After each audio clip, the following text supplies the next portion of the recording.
Sabi po sa 1 Corinthians 3 verse 2, I gave you milk, not solid food, for you were not yet ready for it. Indeed, you are still not ready.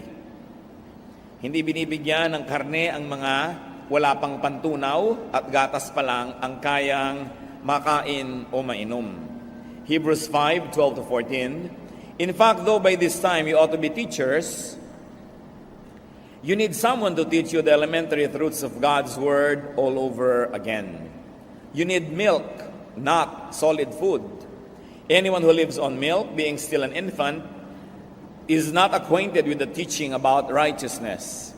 But solid food is for the mature, who by constant use have trained themselves to distinguish good from evil.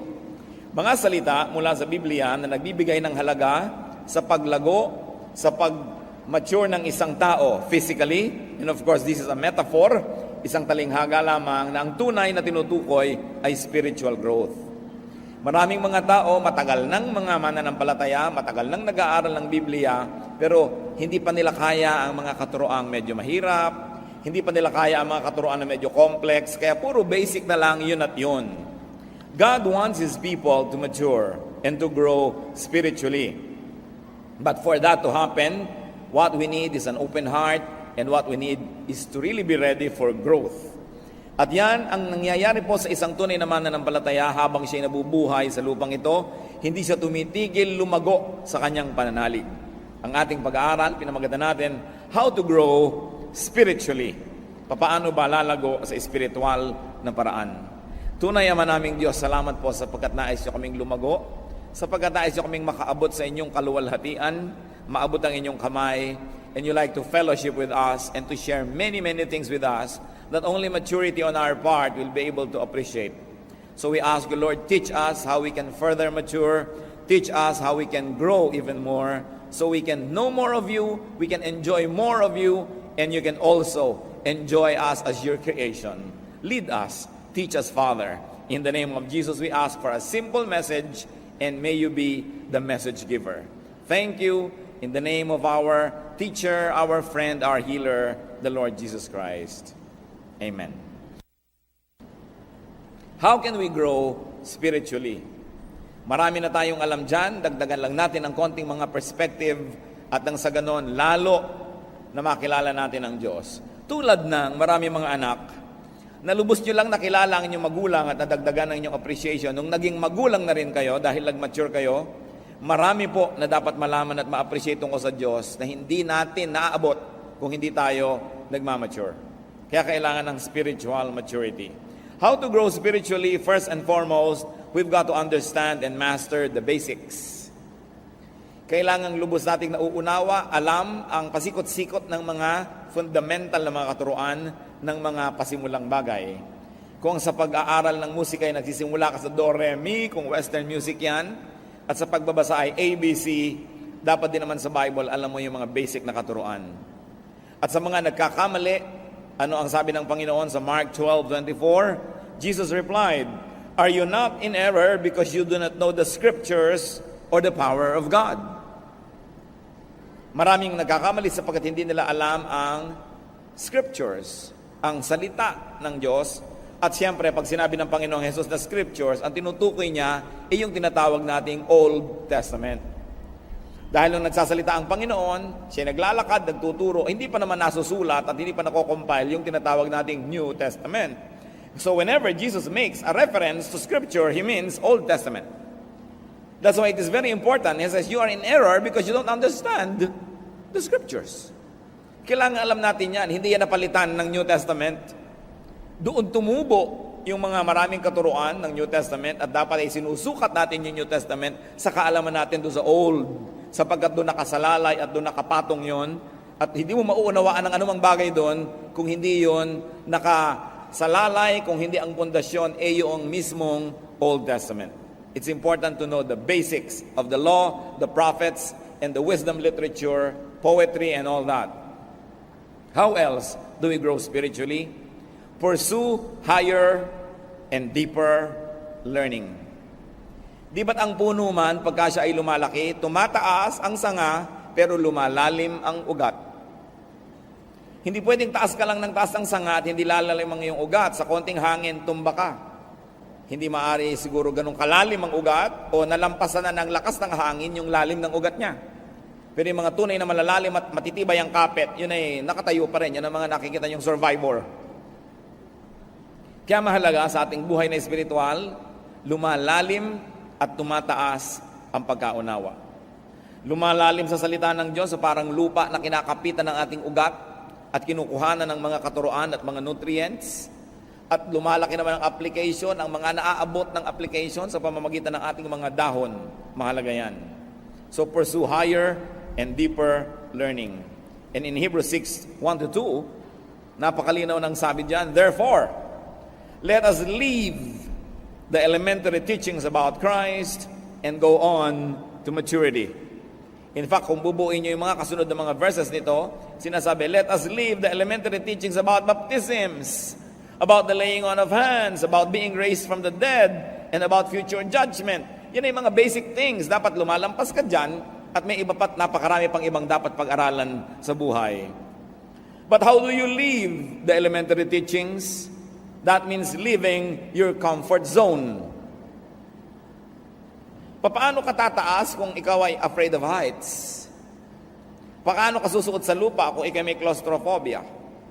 Paano iiwan ang mga dati na't nasa ulot na kabisa at komportable na tayong mga turo kung ayaw natin na mahirapan ang ating isip, ang ating loob?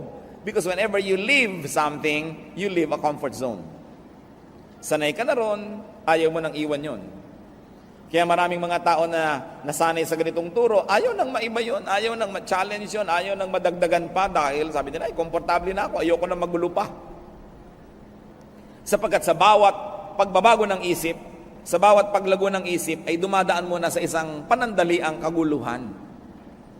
Kasi meron ka ng tahimik ka ng pinaniniwala at niyayakap, pagkatapos lalaki ka mula doon, merong transition period, aalis ka mula sa dati at lilipat ka doon sa bagong level, mahirap yon. Para rin na ikaw ay sanay ka na sa isang maliit na bahay, lilipat ka sa malaki, kung tamad ka, ayaw mo nang lumipat dahil buhatan na naman, balutan, hirap yan. Parang nasanay ka na sa ganitong recipe, may nagtuturo sa iyo ng iba, ayaw mo na akong guluhin, tama na ako dito. Ito yung mga isip na hindi lalago. At maging sa mga bagay pong espiritual at relihiyosong mga bagay, merong nalalaman mo dahil milk pa lang ang ipinakain sa iyo, pero darating ang panahon that you will have to eat meat, and you will have to not really live what you learned, but to appreciate another form and another manifestation of that truth. Naiiba yung level. That means leaving your knowledge, your understanding, your perception, and sometimes even your beliefs for another level and degree of revelation that can come from the same God.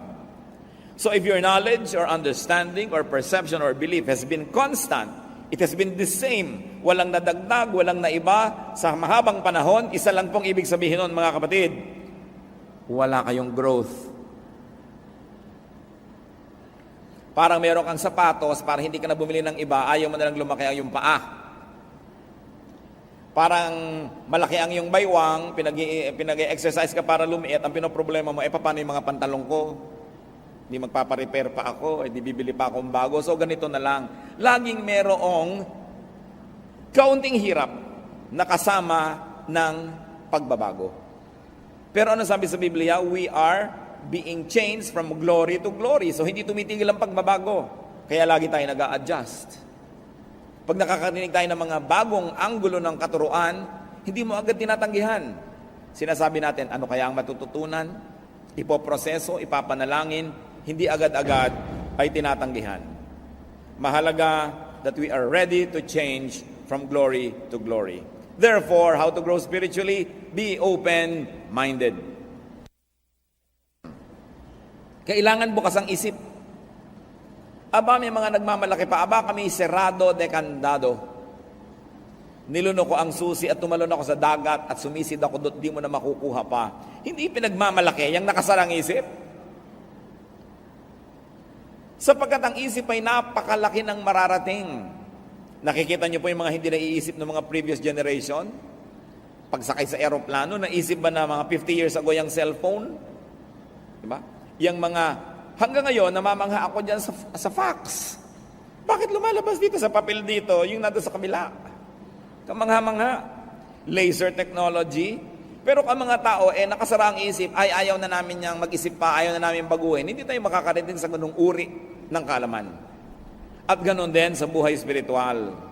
Marami pang anyo, marami pang hugis ang katotohanan tungkol sa Diyos, na karamihan ay hindi natin nakikita sapagkat nasanay na tayo sa mga leksyong pambata, na batang isip, batang mananampalataya. Marami pa. So do not box your mind in set hermeneutics and in set doctrine. Dapat ang ating doktrina, ang ating pananalig is as good as the latest revelation from God. Hindi nagbabago yung salita ng Diyos sa kaimprenta, pero ang pag-unawa dyan, ang paglalim na pag-unawa, patuloy ang nagbabago. Lugi, yung 50 taon na, 30, 20, 10 taong Kristiyano, yung pananalig niya noon at ngayon pareho pa rin. Ibig sabihin, walang nangyaring growth.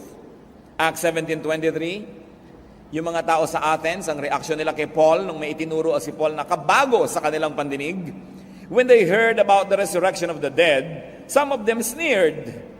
Pinagtawanan nila. But others said, we want to hear you again on this subject. Hindi sanay ang mga Griego sa ganitong mga katuruan. Bagamat napakarami na nilang alam sa kanilang kabihasnan. Kaya nung narinig nila si Paul, may mga nagtawa at hindi na bumalik, at may mga bumalik pat nag-aral pa. Yun ang nakinabang sa katuruan. So do not readily close your mind. Do not readily reject a new sounding idea. Walang bagong ideya mula nung nilikha ng Diyos ang sandaigdigan. Meron lang new sounding. Bago lang dahil hindi pa natin nakasalamuha at nakita, pero hindi ibig sabihin bagong ideya yon. Hindi rin po natin dapat ipagtanggol sobra ang katotohanan na akala mo maipagtatanggol mo yon sa pamamagitan ng pagsasara ng iyong mata at ng iyong tainga at baka maiba pa. Sapagkat ang tunay na katotohanan na nagmumula sa Diyos ay lalong magniningning habang ito ay sinisikap takpan ng mga kasinungalingan. We must never protect the truth because the truth has a way of protecting itself because the truth is eternal. We should be ready to be challenged. At kung hindi natin maipagtanggol ang ating pananalig, ibig sabihin nun ay napakababaw ng ating pangunawa. Kaya huwag mo na akong turuan, ayoko nang malito pa. Hindi yan progressive way to deal with spirituality. What is important, if you really like to grow, brothers and sisters, advertise your openness to potential teachers. Alam niyo po, maraming mga guro, sa aking kuro-kuro, na malayo na rin ang narating ng kanilang espiritu. Malayo na ang narating ng kanilang kaalaman tungkol sa Diyos. Subalit, nangangamba silang ituro ito sa mga tao dahil baka mapagkamalan silang naging kulto. Nangangamba sila na mapagkamalan na tumatalikod sa Diyos. So, hindi na lang nila itinuturo. Lalo pagat sila yung mga swelduhan na mga teacher, lalo pagat sila ay mga preachers na umaasa sa tulong at bigay. Ang nangyayari tuloy, nawawalan sila ng tapang na magturo ng mga naaabot nilang mga kaalaman. So kung gusto ninyo na makinabang doon sa mga ipinakakaloob ng Diyos, sa mga tunay na malalayo ang mga nararating sa kanilang pagsasaliksik, you've got to advertise your openness. Kailangang ipahiwatig ninyo na handa kayong makinig, hindi kayo magre-react negatively at hindi kayo magagalit agad at hindi kayo magpaparatang at magbibigay ng sari-saring mga hatol sa Kanya para kayo maturuan. Dahil ang Panginoong mismo Jesus, sinabi sa Matthew 7:6, do not throw your pearls to pigs. Bakit mo nga naman bibigyan ng perla sa mga baboy? Anong gagawin nila? Yayak-yakin nila yan at kung makita nilang hindi nila pakikinabangan dahil nila makain, dahil pagkain lang naman ang interest nila, alangan namang magpulsera sila. Alangan naman silang maghikaw. At kung nakita nila hindi nila papakinabangan ng sikmura nila yan, babalikan ka at buong bangis ka nilang sasalakayin. Sabi niya, do not throw your pearls before swine because they will trample upon it, turn back, and attack you. At yan po ang panganib na sinusuong ng mga marurunong pag nagtuturo sa mga mangmang. Sa kamangmangan ng mangmang, ang tingin niya sa hindi niya naiintindihan ay kabaliwan o kasamaan. At ang gagawin niya sa nagtuturo, mamasamain niya at kanyang lulusubin yung nagtuturo. So if you really want to be taught, put it across to possible and potential teachers that you have an open mind. that you are not swine, that you will not trample upon the pearl being given you and then attack the teacher. So be willing to get out of boxes. Be willing to develop and to shift beliefs and paradigms. Kailangan handa tayo na kumambyo. Alam nga namang nagdadrive ka, pasok ka sa Primera, hindi ka na umalis doon hanggang makarating ka sa Tarlac. Kailangan magsisegunda ka, magtetersera ka, at kung may kwarta pa yan, kuwarta. Kung umaakyat ka, magdudual ka pa. Kasi kumakambyo ang buhay, hindi pwedeng ganun ang ganun. At ganun din sa pananalig.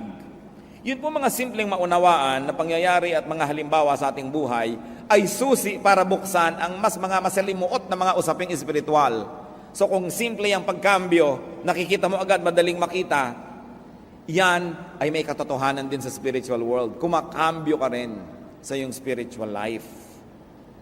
Yung mga madaling makita, dapat yan ay pintulang para mapasok mo yung mahirap na makita. Therefore, it is important, if you're going to grow, that you do not be dogmatic. Pinagmamalaki pa ng iba, dogmatic kami. Anong mapapala ng dogmatic? Isinara mo ng isip mo? Sasalakayin mo ang hindi mo kakampi o sumasalungat sa'yo? Mamasamain mo, didemonizin mo ang may ibang pananalig? So you're advertising the negative, and that is that you are not ready to learn. Nalulungkot po ako, sa totoo, pagka malayo ang mga nararating kong mga lugar, tapos may nakikita kong isang karatula ng isang kongregasyon. Dahil salamat, darating ng Biblia ang lugar na ito, pero yung dumapo sa kanilang mga teacher, sobrang mga dogmatic. Habang matuturuan sila tungkol kay Jesus, ang dami rin kakambal na turo tungkol sa mga huwag itong gawin, hindi yan pwedeng gawin, hindi yan pwedeng isuot, hindi yan pwedeng kumipot ang utak at mundo ng dinapuan nila. Kaya kasiyahan ng nadarama ko, pag nakikita kong may mission pala doon yung grupo na yon, buti naman nakarating yung Biblia, pero kalungkutan din. Dahil ang gagawin nila sa mga bawat nila ma-convert, pakikitirin nila ang isip. Tayo lang ang tama, tayo lang ang totoo, lahat mali. So magiging self-righteous, magiging mga hambog, at magiging separatists from the other members of the body of Christ. Kaya lungkot at saya, sa halip sanang puro saya na lang dahil salamat narating sila. But what is good about being dogmatic? Because dogmatism is also characterized by self-righteousness and judgmentalism. At pagka isang tao dogmatic, ibig sabihin, sobra ang pananalig niya sa kanyang pinananaligan at wala na siyang ibang ito-tolerate na iba pa, they destroy friendships. Kaya kung minsan magkaibigan kayo, nung pareho kayo hindi pa nagba-Bible, tapos napunta ka sa isang grupo, siya napunta sa dogmatic, mamaya hindi mo na yung kaibigan. Hindi ka na niyan papasyalan, hindi ka na niyan babatiin kasi naging dogmatic siya. Dahil ikaw ay compromiser, siya ay pure. Dahil ikaw ay mabuti at siya ay masama. So these dogmatic people not only destroys friendships, they also make enemies. At mahirap kaibigan ang ganito na believer, sapagkat ang kanilang pakikipagkaibigan ay may kondisyon. Habang agree ka sa kanilang doktrina, magkaibigan kayo, pero pag hindi na, kaaway ka na niya. Mahirap madapuan ng ganitong uri ng sakit, yung dogmatism. How else can you grow spiritually? Pagka ikay dogmatic, hindi ka na makikinig sa iba. Pagbabawalan ka makinig sa radyo, pagbabawalan kang manood ng TV, pagbabawalan kang umattend ng ganong fellowship, merong speaker sa luneta, hindi ka pwedeng umattend, hindi ka pwedeng makisali dahil kayo ay separatist. So, kikipot ka dahil siya na lang ang napapakinggan mo, wala na't yun na lang at yun. O asosasyon nila, mga 5 o 3 sila sa asosasyon. Sila na lang nang sila. At yun na lang nang yun ang katuruan, so ang mangyayari, liliit ang pananaw. How do you grow spiritually? Go with seekers. Go with thinkers. Because once more, the truth does not need protection. The truth is so powerful that it will always prevail.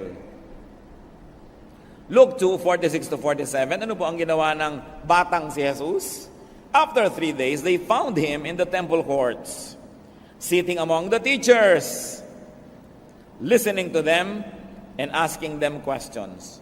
Mga kapatid, wala na yatang hihigit pa na sobrang nagbibigay ng kasiyahan at bunga sa panahon na ginugugol mo na ang kausap mo yung mga marurunong. Yung higit na marunong sa'yo. Ay, napakasarap ko ang higit na marunong sa'yo ang kayong kausap. Tapos you learn how to listen, katulad ng ginawa ng Panginoon. Listening to them. Asking them questions. Kasi pag ikaw ang nagtatanong at nakikinig, pag nag-uwian kayo, ikaw ang may uwi. Uwi-uwi mo yung sagot, uwi-uwi mo yung nadinig mo. Eh yung nagbigay, yung sumagot, yung nagtalumpati, walang uwi yung kundi malat na lalamunan. Walang nadagdag sa kanya, wala siyang napala. So dapat marunong tayong makinig at marunong tayong magtanong. Hindi yung tanong na nang challenge, hindi yung tanong na gustong gipitin mo lamang yung tinatanong mo, kundi tanong na talagang naghahanap ng kasagutan. At alam mo yung tunay na naghahanap? Pag sinasagot mo na, tahimik siya. Hindi nag-iisip na naman ng ibang tanong, at hindi ka patapos, nagtatanong uli, ibig sabihin, nagpapasikat lang yon. Nanggugulo lang yon. So nakikinig ang Panginoon doon sa mga senior, yung mga matatandang mga scribes and teachers. At sa verse 47, everyone who heard him was amazed at his understanding and his answers. So natatanong din siya at nakikipagsagutan naman siya, give and take. Isa yan sa pinakamagagandang investment sa buhay, mga kapatid. Yung nakikisalamuha ka at nakikipagkwentuhan, nakikipag-usap sa mga may alam. Sapagkat ang karunong ay nakakahawa, tulad din na ang kamangmangan ay nakakahawa. So kung ang gusto mo lang laging kausap ay yung ikaw ang bida dahil ikaw ang pinakamaraming alam, at the end of the day, bababa ang iyong kaalaman dahil walang nadagdag. Matthew 13:36, then he, referring to the Lord, left the crowd and went into the house. His disciples came to him and said, explain to us the parable of the weeds in the field. Ang Panginoon ay mahilig magbigay ng mga matalinghagang turo na hindi naman maiintindihan ng marami. Yung mga nagdudunong-dunungan, ayaw ipahalatang di nila naintindihan, so uuwi na sila na mukhang marunong, pero ang totoo ay magiging mangmang habang buhay. Pero yung tunay na naghahanap, kinikilala nila ang kamangmangan, sasabihin, hindi po namin naintindihan, pwede bang ipakipaliwanag at ipapaliwanag sa kanila? Those who ask look like fools for a moment, but they become wise forever. Those who don't ask look wise for a moment, but they remain fools for life. Kaya ang gagawin ng Panginoon, dahil ito yung mga masigasig, tuturuan niya. Sapagkat sa pamimili niya at pagsasala ng mga pagbibigyan niya ng mga mahahalagang katuruan, kumisay nagbibigay siya ng mga talinghaga at tas aalis siya sapagkat yun lang mapagpakumbaba ang susunod-sunod at bubuntot-buntot at magtatanong, ano pong kahulugan? Uupo ngayon siya and with a little group will continue to explain. Sapagkat ginagantimpalaan ang tunay na naghahanap. Ngayon, baliktarin nyo yan. Go with the dogmatic. Go with the opinionated and the self-righteous, the self-congratulating and self-promoting religious people. What will happen is the reverse. Liliit ang inyong isip, liliit ang inyong mundo, tinitiyak ko sa inyo, at mapupuno kayo ng yabang at galit sa kapwa. Yan ang bunga ng dogmatism. Another way to grow spiritually is to find the master. Kailangan ating matagpuan ang Panginoon. And to find a master, a little m master, meaning a teacher. People who are on a higher plane of consciousness are important people to meet and to exchange ideas with. Nakita niyo po na ang Panginoong Hesus ay nagtuturo sa bahay ng magkapatid na Mary at Martha? Luke 10:39. Mary sat at the Lord's feet, listening to what He said. Hindi madali para sa isang babaeng tulad ni Maria na maupo sa paanan ni Jesus. Sapagkat noong panahon na yon, sa panahon nila, pag may nagtuturo, mga lalaki lang ang makikinig. At lalo't lalaki yung nagtuturo, mga lalaki ang karamihan ng nakaumpok doon, ang babae, talsik, punta sa kusina, gumawa ng turon. At iyon ang ginawa ni Martha. Yung tama, yung dapat, yung usual, nung magtuturoan na, pumunta na siya sa kusina. At sapagkat hindi niya maunawa kung bakit ang kanyang kapatid ay nanatili kasama ang mga lalaki, magiging disciple din ba ito? Matuturuan ito? Sabi niya, Lord, hindi ba kayo nababagabag na yung babaeng yan nandyan? Sabihin niyo, sumama sa kusina, where we belong. At ano sinabi ng Panginoon? She has chosen the better portion, it will not be taken from her. Ibig sabihin, minabuti ng Panginoon ang babaeng ito, lumalabas sa kanyang usual role, lumalabas siya doon sa box ng dapat kalagyan, ayon sa kaugalian, sapagkat yun lang ang magpapalaya sa kanyang isip upang lumawak ito at lumaki. So, while Mary was learning at the feet of Jesus, Martha was in the kitchen, literally and probably spiritually.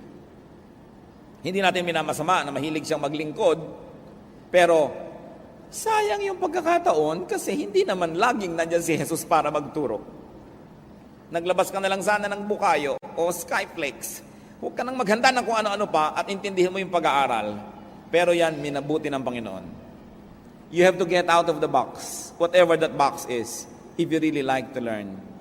Maybe your box is your schedule, maybe your box is finances, maybe it is household chores or whatever is keeping you, you've got to get out of it if you really like to learn.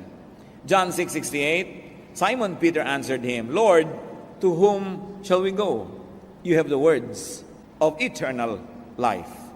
So kanino ka pa nga naman pupunta? You have to find the master. Or the little M masters who have become teachers also. Acts 2:37. When the people heard this, they were cut to the heart and said to Peter and the other apostles, Brothers, what shall we do? Nakita niyo po, kinilala nila si Peter na isang mangmang na manging isda. Walang theological education, hindi nagpunta sa Bible school. Tinanong siya ng mga tao, ano pong dapat namin gawin? Ibig sabihin now, they were finding a master, a letter M, a small m. Mga tao na higit sa kapwa-tao ang alam. Hinahanap din natin sila, tinatanong at pinakikinggan. At mahalaga yung sabi sa Matthew 7:20, by their fruit you will recognize them. Bago naman kayo mag-recognize sa sumunod na sumunod, tingnan nyo muna kung may fruit. At ang pinakamabisang fruit na dapat makita sa isang mangangaral, hindi yung galing magsalita, hindi rin yung personal na buhay niya, bagamat importante yon. Ang tunay na fruit, anong nangyayari sa inyong puso pag natuturuan niya kayo. Yun ang fruit, na walang ibang magsasabi sa inyo kung tama ang fruit o hindi. Do we get comforted when we need comfort? And do we get bothered when we have to be bothered? Yun ang talagang godly teacher. Because the Word of God must comfort the afflicted and afflict the comfortable. So anong bunga sa inyong buhay ng katuruan at ng pagtuturo? Doon nyo ngayon malalaman kung tunay nga ba na isinugo sa inyo ng Diyos ang isang mangangaral. Hindi sa talumpati, hindi sa husay, hindi sa itsura. Bagamat nakakatulong yon. Hindi rin sa kanyang personal testimony, bagamat up to a point, importante. Pero ang mahalaga, anong talab sa inyo ng ministry niya? Yun ang bunga na dapat ay hinahanap. At ang pangako naman, Matthew 7:7-8.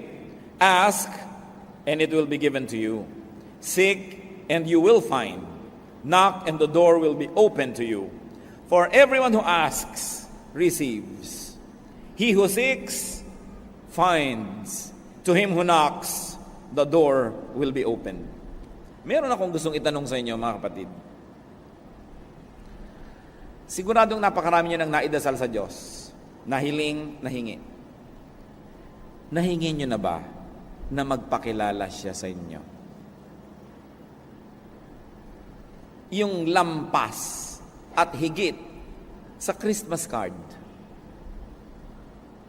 Yung lampas at higit sa nakikita natin sa mga Belen, sa mga magagandang greeting cards. Yung lampas at higit sa itinuturo ng pulpito o ng Sunday school, ng Bible study o ng Bible school.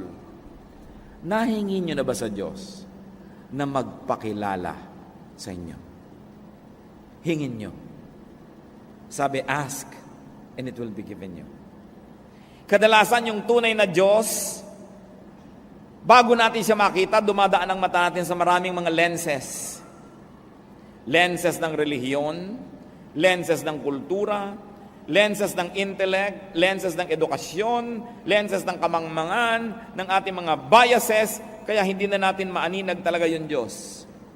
Nakita nyo yung Diyos, kung papakinggan nyo ang mga relihiyon, iba-iba ang itsura niya, iba't iba ang kanyang kaanyuan. At kahit mismo sa Kristyanismo, doon na lang tayo sa mga Bible-based evangelical churches, so to speak. Iba't iba pa rin ang madidinig mo na katuruan. Sapagkat kung minsan, ang pagpapakilala ng isang mangangaral tungkol sa Diyos, ayon sa kanyang hilig. Kaya kung mahilig siya magdasal, puro dasal ang ginagawa ng kongregasyon. Kung mahilig siyang magmisyon, puro misyon. Kung mahilig siya sa praise and worship, puro praise and worship ang ginagawa. Kung mahilig siya sa prophecy, puro prophecy. So huwag din kayong mabilanggo sa hilig ng inyong mangangaral.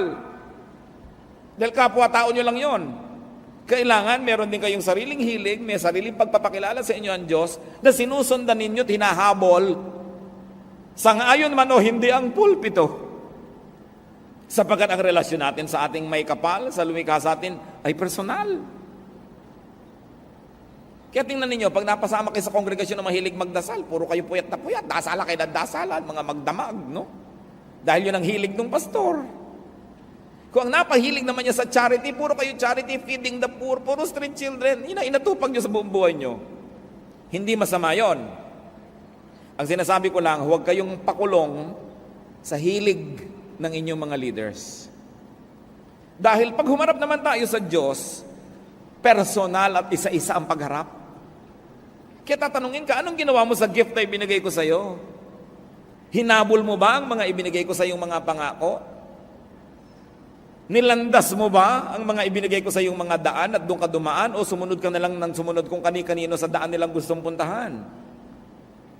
While the church is a general corporate direction because it is a body, you are not forbidden to pursue a personal growth direction. Hanggang hindi mo ginugulo yung church at hindi ka na pumipigil sa ginagawa ng church in a corporate way, malaya ka na sundan ng Diyos sa iyong personal na buhay. In fact, yan ay hindi mo lang kalayaan, yan ay isa nating tungkulin. Na hanapin ang Diyos at hayaan siyang mabuhay sa ating puso.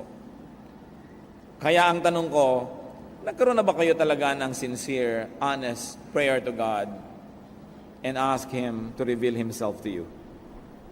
Diyos ko, sino po ba talaga kayo? Ano po ba talaga gusto nyo? Baka gusto lang naman ng pastor namin yung nadidinig namin. Yung ba talaga ang gusto nyo? Ito ba talaga ang turo nyo o ito lamang ang statement of faith ng Bible School na pinanggalingan ng aming preacher? Nakakahon po ba kami sa kahon ng iba o talaga bang diretsyong itong kagustuhan nyo ang nalalaman namin o nasasala? Kami ba'y minamanipulate ng relihiyon? Kami ba ay minamaniobra at pinapaliko sa kaliwat kanan dahil yun ang mabuti para sa organisasyon? O yung ba ang mabuti para sa amin? Kami ba'y mga spare part lamang ng makina ng church na dapat mag-function ang mag-function? O end users din kami na minamahal mo? Ano ba talaga kami? Sino ba kayo? Yan ang mga magaganda mga panalangin. Hindi bigyan mo po kami ng kotse, matanggap na pa sa trabaho ang aking anak, may magbigay sana ng pera dahil nasira ang aming bubong. Well, all of these are nice, but they are not the big issues of life. Because what is not important 10,000 years from now is not really important. What is not important when you face God is not really important. Anong mahalaga? Makilala natin siya. Maraming mga tatay hindi nakikilala ng kanilang anak. Malaki sana ang maitutulong ng ina kung ipakikilala ng ina na mabuti ang tatay. Halimbawa, malayo ang mga anak sa tatay, yung nanay nagsasabing, lumapit kayo sa aman nyo, mabait yan. Paangil-angil lang yan, pero hindi yan totoo, hanggang ganun lang yun. Sige, lumapit kayo. Diba? Kasi kung ipinakikilala mong mabuti, makikilala eh. Meron kang isang kapatid na malayo sa ibang kapatid, pero dahil ang nanay mo, magaling siyang magpakilala, hindi ganyan ang kapatid nyo, kasi ganito lang talaga siya, nakikilala mo. Huwag kayong umasa sa pagpapakilala ng Diyos sa inyo ng pulpito. Dahil malay nyo, may limitasyon yun. Kilalanin nyo ang Diyos, diretsahan, sapagkat available siya. Huwag kayong dumaan kung kani-kanino. Bagamat nakakatulong sa karagdagan nating pagkilala at kaalaman yung dumadaan sa mga nag-aral, naghanda, mga nag-review, pero huwag kayong umasa na lang sa kanila. Kaya ang mga malalaking tao ay may mga press corps, meron silang mga spokesperson, dahil yun ang nakakapagpahugis kung paano sila ipakikilala, kung paano sila ipepresent. Karamihan naman, hindi yun ang totoo, kundi media manipulation lang pala yun. Yun pala ay image lang at hindi reality. So, sino ang Diyos? Gaano kalalim ba ang pagkakilala natin sa Kanya? Ano ang alam natin tungkol sa Kanya? Liban sa sinasabi sa atin ng mga nagtatalumpati at nangangaral. Alam niyo po ang isa sa mga pinakamahalagang paglalakbay ng tao. Siyempre, pag maglalakbay, may pupuntahan. Ang pinakamahalagang paglalakbay, yung makilala mo ang Diyos. Yung papunta ka sa Kanya, palapit ka ng palapit sa Kanya. Maraming mga hadlang dyan. Kung minsan, relihiyon pa yung hadlang. No? Dahil misrepresented. Maraming mga tao nagtatago sa likod ng pangalan ng Diyos para magsamantala sa kapwa. Para manghut-hut sa kapwa. Maraming mga tao nag-a-abuse in the name of God. So, hindi mo makikilala ang Diyos kung aasa ka doon. Kailangan ng sariling pagsisikap. At ang pangako ng Matthew 7:7-8, sino mang nagtatanong ay sasagutin. Sino mang kumakatok ay pagbubuksan.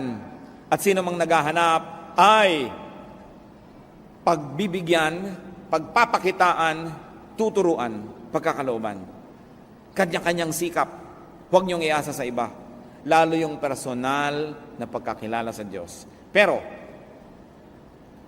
kung kayo mangangahas na magtanong at humiling sa Diyos na magpakilala siya, dapat handa kayo to deconstruct your other religious ideas about God when God really reveals Himself to you. Because most of the things that are in our minds were put there by religion. Sometimes well-meaning, sometimes not. Kaya handa ba kayo na makilala talaga ang Diyos? Another way to grow spiritually is to be discreet with special knowledge. Ang Diyos naman kasi, kung handa ka, tinuturuan ka, kung open ang iyong mind, dahil open, may papasok na karunungan. Pero hindi lahat ng karunungan na ito ay para sa bala na, para sa kahit kanino na lang. Because there's really uncommon and sometimes hidden knowledge. Marami, maging si Jesus. Marami siyang misteryo. Habang sinabi niya, pag mananalangin kayo, iksian nyo. Di ba? Pero bakit minsan magdamag siyang nananalangin? Tapos sinabi niya, pag mananalangin kayo, magkulong kayo sa kwarto nyo. So ine-encourage niya yung personal na pakikipagniig sa Diyos. Ano kaya mga ipinanalangin niya, yung magdamag? Ano kaya yun? Hindi natin alam. Pero subukan yung manalangin ng ganon. Walang agenda, walang hinihiling, walang hinihingi. Nakikinig lang kayo sa tinig ng Diyos. You will have a glimpse. You will have a clue as to what it means to really pray in spirit and to pray alone. Well, it is good to pray with your fellow believers, but it must never replace personal prayer. At yung personal prayer na hindi lang binasa nyo sa inyong devotional guide, na 1 minute with God every day, parang gano'n na lang. Pati babasahin nyo, nakalagay doon, yung isusulat nyo, nakalagay doon, yung conclusion, nakalagay na rin doon. Anong napalan nyo? Diba? Para lang tayong elepanting tumungtong sa bola. Para hindi mo na kailangan ng utak mo para gawin yun eh. Kailangan mo lang nasanay ka, tinrain. Pero yung mananalangin ng walang agenda, so that it is the agenda of God that will prevail, that is an experience. Yung panalangin na walang performance dahil nag-iisa ka lang, hindi mo kailangang habaan kung hindi na kailangan, hindi mo kailangang iksian kung kailangan iksian, dahil wala ka namang pinangingimi ang tao. So kadalasan nga, mahirap pa yung may kasama kang nananalangin. Dahil kailangan maintindihan pa nila, Diyos ko, ang aking pong nanay nasa ospital, o operahan po siya bukas, kailangan po niya ng dugo. Gusto mong tapikit. Teka nga, bakit mo sinasabi yan sa Diyos? Di ba alam ng Diyos yan? Oo nga, alam ng Diyos, pero hindi alam ng mga kapatiran. Pues sabihin mo na sa kanila bago ka manalangin para alam nila yung background. Dahil sino ba talaga kausap mo? Ang kapatiran o ang Diyos? Nakakalito ka. Kaya yung public prayer, marami yan pitfalls, maraming danger because sometimes it becomes performance. At may mga mananalangin pa, pag manalangin, oh, Amang Diyos, bakit naiiba yung boses pag mananalangin? Tingin mo nga, may mga panalangin. Bakit drama itong nagdadasal na ito? Hindi naman talaga ganun magdasal. So, arte. So, kung gusto niyo maging totoong-totoo, mga kapatid, manalangin kayo mag-isa. Sapagkat yung totoong-totoo sa atin, ang nakalulugod sa Diyos. Develop a very personal prayer life and be discreet if you have special knowledge. Kung may ipinahihiwatig sa inyo ang Diyos, huwag nyo lagi na lamang ipinapabalabalandra sa buong mundo para na lang masabi kayong espesyal. Kasi sabi nga niya, do not give to dogs what is holy. May mga bagay na hindi inuungkat. Kahit sa pamilya natin, yung ginawa ng isang member, hindi naman natin laging inuungkat sa iba. Some things are too sacred to mention. And our relationship with God has a lot of sacred elements. Sabi sa Matthew 7:6, do not give dogs what is sacred. Pagka meron kayong bagong kaalaman, isang bagong ideya, isang bagong pananaw, hindi nyo agad-agad yan na ina-advertise, hindi nyo agad-agad na pinalapalulun sa iba. Kasi hindi sila handa. It takes a spiritual preparedness for spiritual things. Therefore, do not quarrel about doctrines. Wala pang nagdebate tungkol sa doktrina ang nagkasundo. Wala pang nagdebate at nag-away tungkol sa mga katuruan ang may isang, ay, oo nga, tama ka sister, mali ako. Wala pa nagganon. Kasi tuwing may debate, ang gusto ng magkabilang panig ay manalo. Therefore, kahit may punto ka at masarap paniwalaan, i-ignore nila yon dahil pag naniwala sila sa iyo, panalo ka. So, walang nararating ang quarrels. Kung may pananalig kayo at hindi ganun ang pananalig ng inyong kapwa, manahimik kayo. Sapagkat kahit anong pagpilit mo, tatanggihan din niya yan dahil gusto ka niya i-convert tulad ng gusto mo siya i-convert. Walang mararating. Sapagkat kung gusto nang ipagkaloob sa kanya ng Diyos ang ipinagkaloob sa iyo, mahirap ba sa Diyos na gawin yon? Kailangan ba ng Diyos ng iyong tulong para gawin yon? Sapagkat kung sa iyo lumaglag ang kaalaman, dumating ang enlightenment, bakit hindi ibigay din sa kanya? So habang hindi dumadating sa kanya, manahimik ka. Dahil kahit anong gawin mong lengguwahe at pilit, hindi niya madedecode ang iyong message dahil nasa iba siyang level of consciousness. Parang AM at FM radio station na nag-uusap, hindi pwede magkaiba ang frequency. So, knowledge about spiritual things is also indicative of spiritual condition. And unless that spiritual condition is met, no amount of knowledgeable explanation will help. 1 Timothy 1:3-4, as I urged you when I went into Macedonia, stay there in Ephesus so that you may command certain men not to teach false doctrines any longer, nor to devote themselves to myths and endless genealogies. These promote controversies rather than God's work, which is by faith. Kahit sa isa pong kongregasyon, isang church, kuminsan iba-iba pananaw ng mga tao about the same thing. Iba ang pananaw mo tungkol sa Lord's Supper, iba ang pananaw mo tungkol sa baptism, iba ang pananaw mo tungkol dito, iba. Kung may 10 tao, siguro 10 o 8 pananaw yan. Kaya may leader. Ano ba ibig sabihin ng leader? I am going there, those who like to go there, follow me.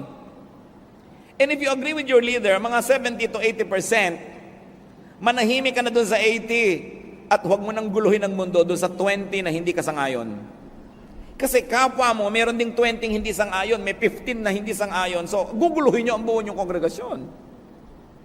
Ngayon, kung talagang yan ay mahalaga at ipinagkaloob sa inyo ng Diyos, mahirap bang ipagkaloob din sa iba? Ang mahalaga sa isang organisasyon may unity. And I say, if you agree 75 to 80%, malaki na yon. Huwag niyong asahan na mag-agree kayo 100%. Si Paul at si Peter nga nagbabangayan tungkol lamang sa circumcision. No? Nagkakagulo-gulo yung mga Christian leaders kahit nung unang panahon. Nagtatalo-talo yung mga disciple kung sino uupo sa kaliwa at sa kanan ni Jesus. So, huwag niyong asahang mag-agree tayo lahat sa lahat ng bagay. Hindi mangyayari yon. Ang mahalaga, generally speaking, are we agreed on the general direction of the spiritual journey we like to take together? Then we protect our unity from all of these issues so that we will continue to move forward. It is important.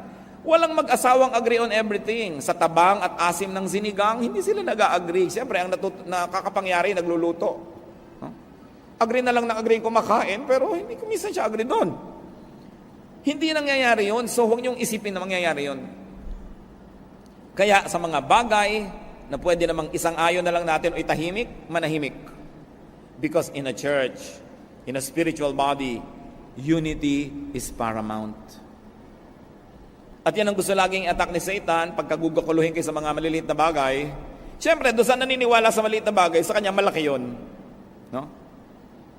Kaya nga, willing siyang makipagpatayan dahil malaki yun eh. No? Meron bang lebedura ang harina sa Lord's Supper o wala?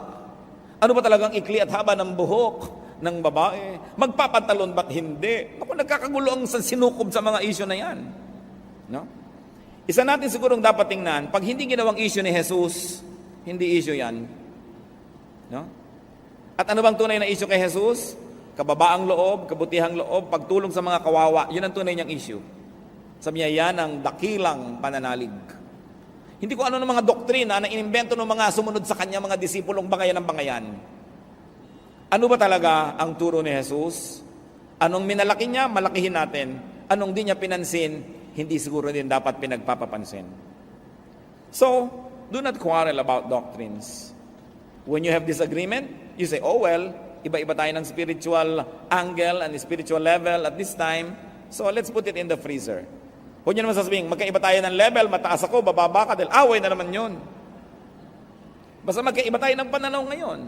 Importante ay tanggapin ang isa't isa. How else can we grow? Meditate. Sabi sa Psalm, on your law I meditate day and night. Hindi sapat na nakinig kasi listening yon. Hindi sapat na nagbasa, reading yon. Iba yung meditation. Nananahimik lang tayo at hinahayaan nating akayin tayo ng Espiritu ng Diyos kung saan tayo gustong dalhin sa ating pag-iisip. Ihayag ang gusto niyang ihayag, ipaliwanag ang gusto niyang ipaliwanag. Siya ang nasusunod sa meditation, hindi tayo. Sa reading, yung mata natin, kung sa mo dalhin, yan ang binabasa. Sa listening, kung kanino mo ituon ang tenga mo. So, sa meditation, you let the Spirit of God lead you. Kaya napakahalaga po sa spiritual growth yung meditation. Dahil dyan ibinubunyag yung mga hindi natin sukat akalaing maintindihan pala natin, hayaan natin ang Espiritu ng Diyos. Psalm 119:27. Let me understand the teaching of your precepts, then I will meditate on your wonders. Psalm 37:7. Be still before the Lord and wait patiently for Him. Be still, be quiet, and let God speak to you. Kinausap niya yung mga propeta nung araw, isinulat, binabasa natin ngayon. Pwede ka rin kausapin ngayon nang hindi nakasulat dyan, kausapin ka. Kaya lang, huwag mong gagawing doktrina para sa lahat yung sinabi sa'yo. Kasi sa'yo lang yun sinabi. Hindi kinausap ako ng Diyos, ang sabi, pautangin mo ako. Aba, ba't ako nasangkot sa usapan yun ng Diyos? Kung papautangin kita, dapat ako kinausap na pautangin mo si ganon. Eh, ikaw palang kinausap, ba't mo ko isasali dyan? So, ang mga personal na revelation ng Diyos, nagre-reveal pa rin ng Diyos, hindi naman siya nagbabago eh. Pero hindi mo dapat gawing doktrina para sa lahat. Yun ang panganib. Yung personal mo sa'yo, gagawin mong doctrine. Sa'yo lang yun. I-apply mo lang yun personally. But don't force others to get into that situation. Psalm 63:6. On my bed I remember you. I think of you through the watches of the night. So may first watch, second watch, third watch, fourth watch. Kasi hinati nila ang gabi into 3 hours. So 3 times 4, yun yung 12 hours of the night. Kaya may mga fourth watch, ibig sabihin yung mag-uumaga na, ayan na, tapos ang paghihintay. So marami mga watches of the night. So sabi niya, I think of you through the watches of the night. Yung talagang iniisip mo ang Diyos, nakikipagniig ka sa Kanya, wala nang hihigit pa na purong-purong kasiyahan kaysa sa pakikipagniig sa Diyos. At yun ang dapat nating hindi nababaliwala. It's different to attend church, it's different to go to a Bible study, it's different to praise and worship, and it's different to meditate. Kasama dapat yan sa ating buhay spiritual. And finally, among the few that we like to talk about today and how to grow spiritually, Live out new knowledge. Ipamuhay ang nalalaman. Incarnate new understanding. Because it is in the mind, it must find its realization in the physical world. So you have to do what you know. You are what you know. What you know must become what you are. Operationalize new realizations.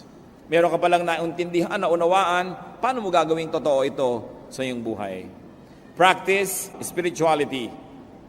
Because then and only then can it be shared with others, not through the mind, but through your practice and example. James 1:22, do not merely listen to the word and so deceive yourselves. Do what it says. And when you operationalize your understanding, this will open new doors for more understanding and more enlightenment.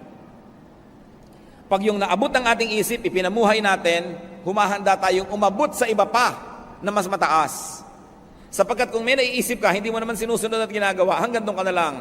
Pag ginawa mo yon, tsaka ka tumaas para maabot mo uli ang ibang isipin. At pag ginawa mo na naman yon, tataas ka ng tataas. And that is how you change from glory to glory. Many of us do not grow spiritually because we do not practice what we know. Alam natin, pero hindi natin ginagawa. Alam mong dapat ka magpakumbaba, hindi mo naman ginagawa. Alam mong dapat ka makipagkasundo sa nakikipagkagalit sa'yo, hindi mo naman ginagawa. So hindi ka nalalampas sa alam na yon.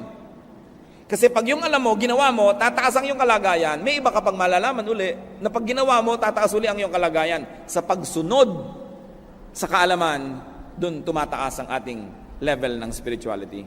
It is in obedience. That's why the Bible places a lot of premium on obedience. Not on what you know, but on what you do with your daily life. At totoo naman, marami tayong mga alam, hindi naman natin ginagawa. Pag hindi mo ginawa yon, walang bago kang malalaman. Gawin mo muna yon para may bago kang malaman. At pag sinunod mo na naman yon, may bago ka uling malalaman because life is about changing from glory to glory. So do not strive for just religious knowledge. Do not strive for just doctrinal mastery. Strive for spiritual growth, which means godliness, which means God-likeness. Ang tunay na paglagong espiritual ay ang pagbabalik sa wangis ng Diyos na nasira dahil sa kasalanan. Ang tunay na espiritual na tao ay hindi nakukuha sa dami ng alam at sa galing makipagtalo. Ito'y kababanaagan siya ng wangis ng Diyos. True spirituality is not about religious knowledge. It is about being more and more like the essence of God. Because our spirituality is supposed to transport us back to the image that was lost in the Garden of Eden.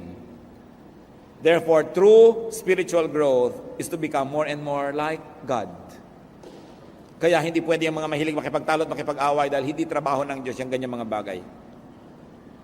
2 Corinthians 3:18, and we are being transformed into His likeness with ever-increasing glory, which comes from the Lord, who is the Spirit. Transformation is what is important, not information, not knowledge. Transformation. Being what you know. Doing what you preach. Being the truth, not just knowing the truth. Incarnating an idea into real life, into physical life. And of course, this growth leads to love and to loving kindness. And it grows to peace and serenity. Ano ang ending ng spiritual growth? God-likeness, love, peace, serenity.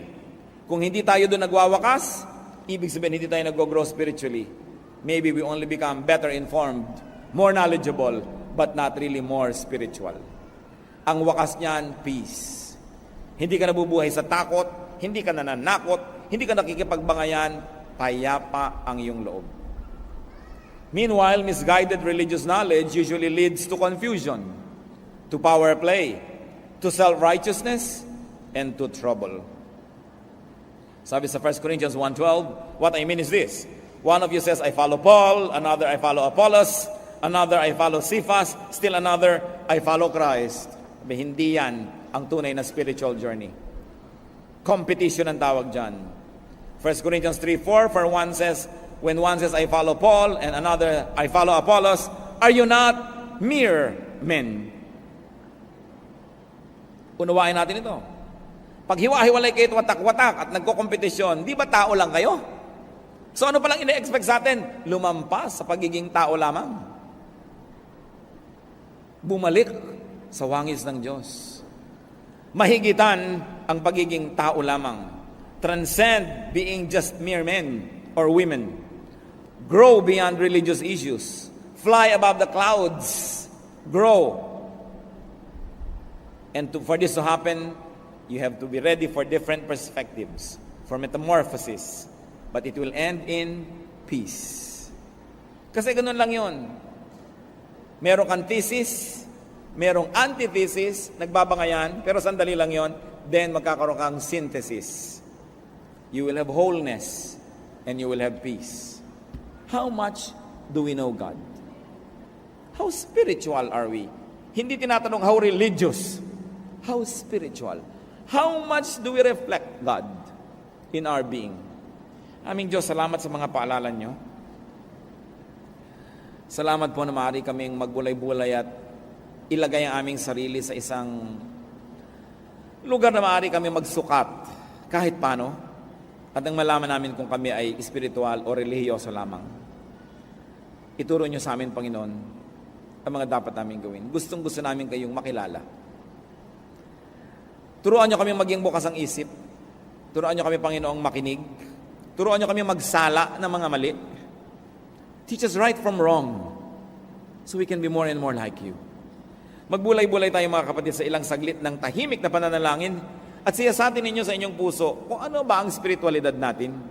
Saan ba tayo nakatayo? At kung meron tayong naunawaan, ipinaunawa ng Espiritu ng Diyos, hilingin natin sa Kanya na tuloy-tuloyan niya tayong turuan. Kung may nakita nating maling hakbang, maybe a weakness or a mistake, backtrack and ask God to lead us. Mahalaga mag-grow. Hindi lang mahalagang umuupo, nakikinig, tumatayo, pumapalakpak. It's important to be more and more like God. Manalangin tayo quietly as the Spirit of God leads us.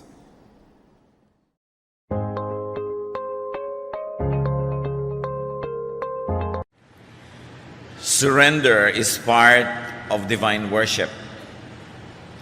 We surrender to the Lord takes over the kingship in our lives, and errors are corrected, strength is gathered, life is beautified. Isa po talagang bahagi ng malalim na pagsamba ang pagsusuko ng lahat-lahat sa Panginoon, lalong-lalo na mga bagay na hindi natin dapat na ipagkait sa Kanya, mga bagay na hindi natin dapat ikubli o itago. There are so many broken homes around us, and one of the reasons is because the husband or the wife fails to surrender very important things to the Lord, and one of that is to surrender in terms of faithfulness to the spouse. Ang atin ngayong sisimula na serya ng pag-aaral is how to have peace in the family, and particularly this time we're going to discuss be faithful to your spouse. Paano ba nakakaroon ng kapayapaan ng pamilya? Unang-una na dapat matapat ang mag-asawa sa isa't isa. The message is for those who are married and for those who are about to get married and even those who are unmarried but of course are members of families. Heavenly Father, we thank you that you are our Father and that you are faithful to us, your children. Teach us to be faithful to you and to all the other people that we owe allegiance to. Turuan nyo kami maging matapat sa inyo at sa bawat taong meron kaming pananagutang pagtapatan. Lalong-lalo sa mga mag-asawa, magulang at anak, maging sa mga magkakapatid. Turuan niyo po kami paliwanagan, akayin. At ngayon, Panginoon, dinedeklara namin sa iyo ang aming mga kasamaan, kasalanan, pagkukulang. Patawarin niyo po kami. Patawarin niyo kami sa pagsuway sa iyong kalooban. Patawarin niyo kami sa mga pagkukulang namin sa inyo. Punuan niyo po kami ng iyong kabanalan, ng iyong kabaitan. At ngayon, payapain niyo po ang aming loob, palakasin ang aming katawan, patalasin ang aming isip. At nang sa gayon, maunawa namin ang pagtutuwid, ang mensahe ninyo para sa aming lahat. Teach us, Father, we ask you to be the speaker, lead us unto greater godliness. In the name of Jesus, your Son, we pray with thanksgiving. Amen. Pagtatapat ng mag-asawa sa isa't isa, faithfulness to your spouse. The couple is the basic component of the family. Sila ang talagang basic unit. Pag merong mag-asawa, nagsisimula ang isang pamilya. Dahil sa mag-asawa, nagsisimula o kaya nawawasak din ang pamilya. A united couple means a very strong family. Pag ang mag-asawa po ay nagkakaisa, kahit na naman ang dumating na dagok ng buhay, mga pagsubok, nananatiling buo ang pamilya. Pero kung ang mag-asawa na mismo ang hindi nagkakasundo, kung sila na mismo ang nagkakagulot, naghihiwalay, talagang nawawasak ang pamilya. And one of the reasons why many couples become an uncouple, may nagsabi po sa akin isang kaibigan ko noon, uncouple kami ngayon kasi hindi sila magkasama.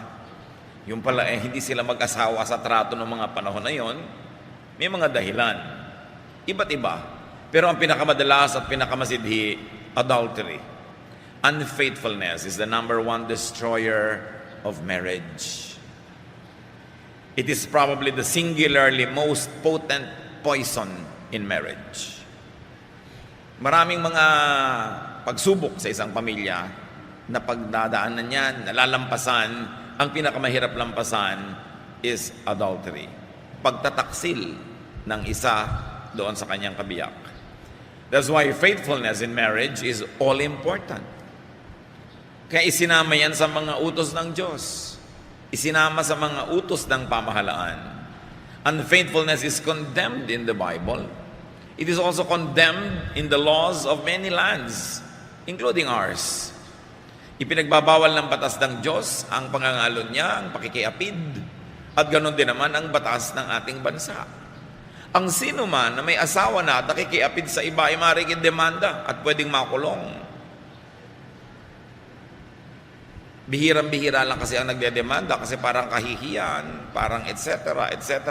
Pero alam nyo, kung talaga gusto ipakulong ang asawa nyo, pag nagtataksil sa inyo, basta meron kayong katunayan, pwede nyong ipakulong. Mabuti na siguro makulong siya doon kaysa makulong siya sa bisig ng isang kulasisik. Faithfulness in marriage is commanded by God.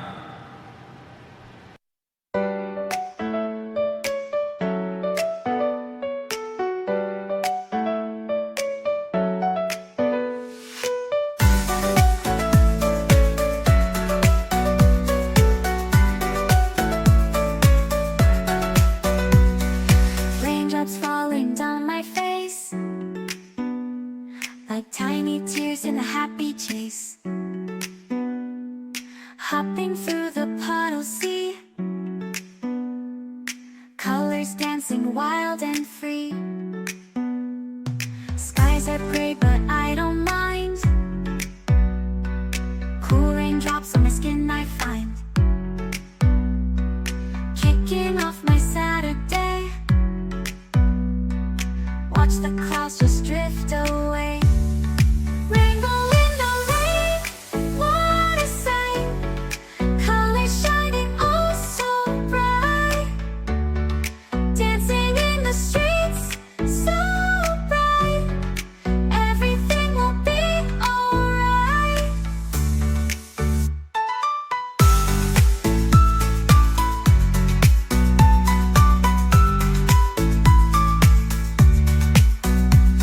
Umbrella spinning, twirling round, a colorful halo on the ground. Music playing on the sand, skipping beats, the heart will sway. Feel the world come out to play.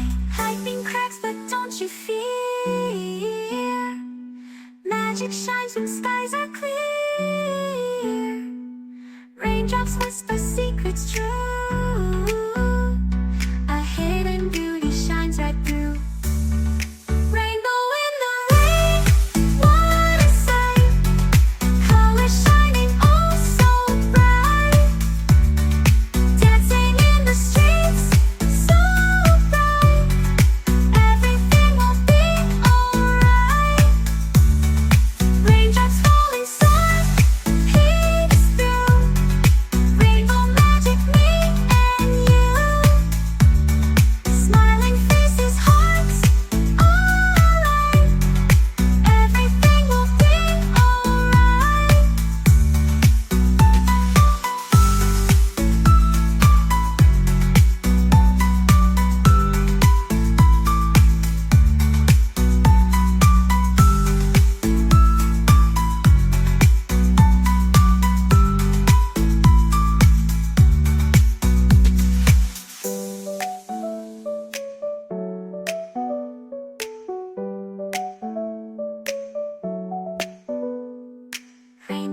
smile when sun peeks through. Rainbow magic, me and you. Smiling faces, hearts alight. Everything will be alright.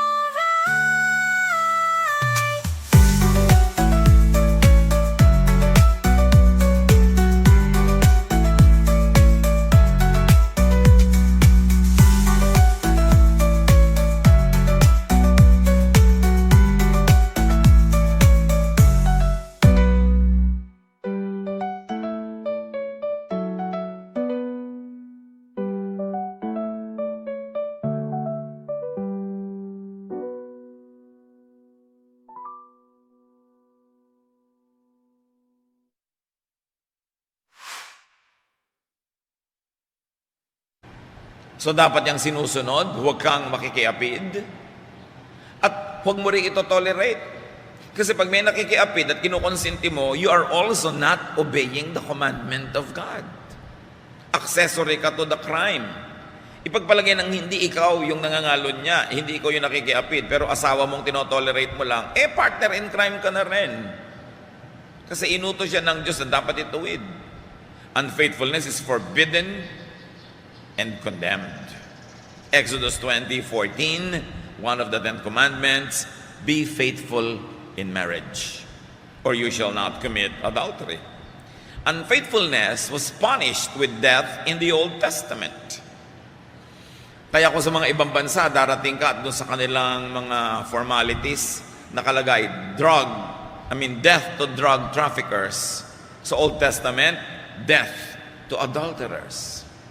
Leviticus 20, verse 10. If a man commits adultery with another man's wife, with the wife of his neighbor, both the adulterer and the adulteress are to be put to death.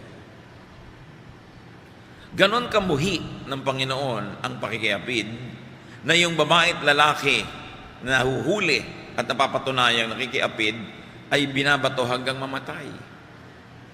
Kaya lang naiba sa New Testament, yung babae na lang ang natirang babatuhin. Siyempre, the male-dominated society of Israel found a way to get the man out of the trouble, at yung babae na lang ang babatuhin. Kaya nung panahon ng Panginoong Jesus, yung babae na lang ang babatuhin. And the Lord corrected that, effectively lifted discrimination against women, because ang natira na lang ay yung babae. How can adultery be committed by only one person? Pareho yan na kinakamuhian ng Panginoon. Ang Panginoon, lalo-lalo sa Old Testament, isa lang ang standard for both men and women. Hindi double standard. Kaya ikinorek ng Panginoon Maraming ikinorek ang Panginoon, yung babaeng nahuli sa pangangalo niya, pakikiapid ay babatuhin. Sabi niya, yung walang kasalanan mauna. At siyempre yung mga babato, ang dami kalalakihan.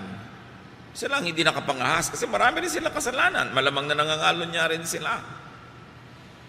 Ngayon, hindi na yan ginagawa. Sa mga ibang bansa, ginagawa pa yan. Mga bansa na ang kanilang constitution ay yung kanilang relihiyon. Women caught in adultery could still be killed. But adulterers kill their families and themselves in many ways. Kahit hindi mo patayin yung adulterer physically, the adulterer can inflict murder upon himself, upon his partner in crime, upon his parents, upon his spouse, his children, and the reputation of his partner in crime.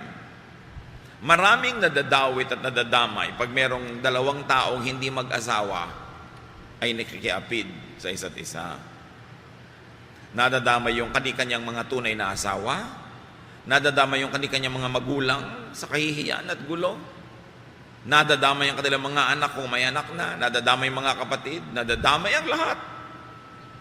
Kaya pananagutan ng mga tao, pati yung kanilang private behavior. Unfaithfulness is destructive to oneself, to one's spouse, to one's children, even to the family of the partner in crime. Pagka merong isang tao that you go to bed with who is not your spouse, you rob that person's partner. Nagnanakaw ka. Proverbs 6:32, but if you go to bed with another man's wife, you will destroy yourself by your own stupidity. And the Bible is very clear in language here. Committing adultery is called stupidity. It could lead to violent deaths. Ilan yung napatay dahil nahuli sa akto? Kawawa naman yung asawang nakahuli na nagdilim ang paningin at nakapatay pa siya patong nakulong. Doubly unfair. It could lead to very violent and painful splits. And then, at the least, it could lead to a very maddening double and secret life. Kung hindi man ang wakasan nito ay mapait at bayolenteng kamatayan o mga masasaklap na paghiwa-hiwalay, ang uuwian nito ay nakakabaliw na pagkukubli, pagtatago habang buhay. Yung meron kang pre-Valentine date, meron kang Valentine date at may post-Valentine date at kailangan di sila magkita-kita.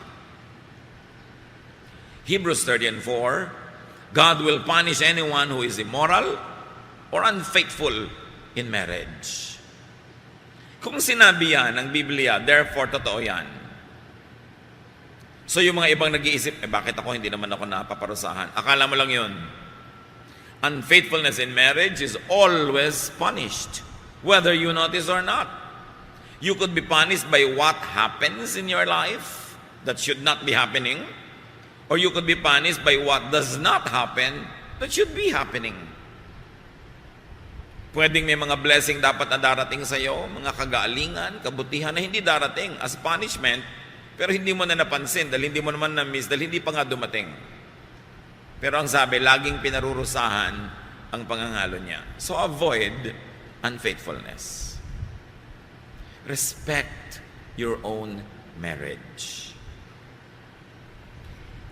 If you cannot respect your very own marriage, what else will you respect?